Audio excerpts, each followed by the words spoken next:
لإعادة إحياء وجه المدينة في صورة تستحق الالتفاتة. رامي عامر.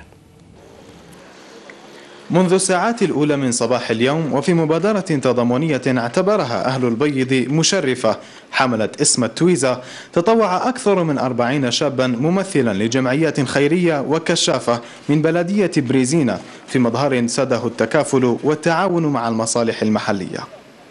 نتمنى الجميع يساهم في القضاء على الآثار تاع هذه الكارثة الطبيعية. هذه دعوة منا احنا كجمعية إلى كل جمعيات على مستوى الولاية من أجل تقديم مساعدة وإعانة المنكوبين هنا وكل شيء وإن كان قليل في الحقيقة بالروح والمساعدة يحقق إن شاء الله أشياء طيبة. ماذا بينا احنا الحركة الجمعوية تندمج في وسط الأحياء هذه المنكوبة وتقوم بالواجب تاعها. اليوم تقدمت لنا بلدية بريزينا في إطار تضامن بالبلديات هنا اللي راهم اليوم في الحي القرابة في التنظيف ونشكرهم جزيل على التضامن هذا.